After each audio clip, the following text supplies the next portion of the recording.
বিশ্বনবী তাহাজ্জুদের সময় দাঁড়িয়ে যেতেন।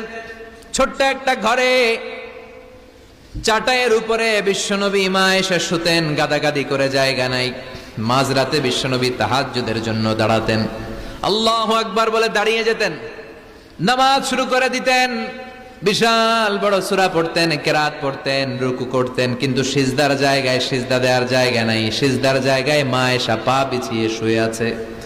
বুখারীর বর্ণনা, বিশ্বনবী সিজদায় যে হাত দিয়ে মা এসার পায়ের মধ্যে চিমটি কাটতেন। মা এসা বুঝতে পারতেন বিশ্বনবী এখন সিজদায় যাবে, সুবহানাল্লাহ পড়েন। মা এসা বুঝতে পেরে পা দুইটা সরিয়ে নিতেন, বিশ্বনবী সিজদা দিতেন। সিজদা দিয়ে বিশ্বনবী যখন আবার দাঁড়িয়ে যেতেন, মা আয়েশা পা বিছিয়ে আবার শুয়ে পড়তেন। কি ইবাদত ছিল বিশ্বনবীর! হাত্তা তাতাওয়াররামু খাদামা। মা আয়েশা বলতেন বিশ্বনবী দাঁড়িয়ে থাকতে থাকতে এত সময় ধরে তাহাজ্জুদের সালাত পড়তেন, ওনার পা গুলো ফুলে এরকম টিউমারের মতো মোটা হয়ে যেত। সুবহানাল্লাহ পড়বেন না? দাঁড়িয়ে থাকতে থাকতে বিশ্বনবীর পা গুলো টিউমারের মতো মোটা হয়ে যেত। প্রথম রাকাতে বাকারা, আলে ইমরান পড়ে ফেলতেন। সুবহানাল্লাহ পড়েন। বিশ্বনবীর পা যেন ফেটে যাবে, এভাবে হাত বেঁধে দাঁড়িয়ে থাকতে থাকতে বিশ্বনবীর হাতগুলো বাঁকা হয়ে যেত, ব্যথা হয়ে যেত। বিশ্বনবী তখন হাত দুইটা ছেড়ে দিতেন। আবার যখন এনার্জি ফিরে পেতেন, যখন বিশ্বনবীর ভাল লাগতো, আবার হাত বাঁধতেন। পড়েন সুবহানাল্লাহ। তার মানে হাত ছেড়ে দিও নামাজ পড়া যায়, হাত ছেড়ে দিও।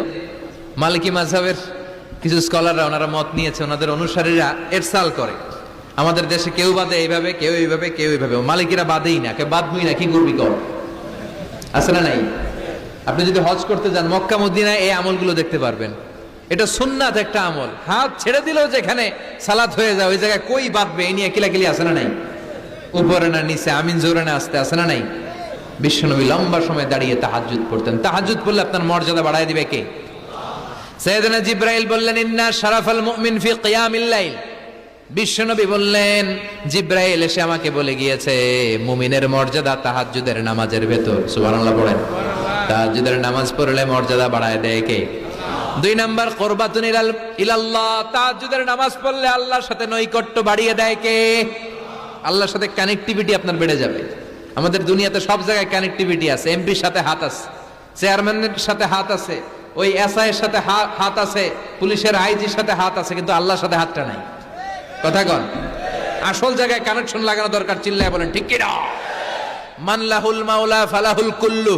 যে ব্যক্তি আল্লাহর হয়ে যায় গোটা বিশ্ব তার হয়ে যায়। যে সব জায়গায় যে ধর্ণা দেয় আল্লাহর কাছে ধর্ণা দেয় না, তার কোনো মর্যাদা নাই। আর যে ব্যক্তি সব দিক থেকে মুখ ফিরিয়ে আল্লাহর কাছে যায় গোটা বিশ্বের সবাই তার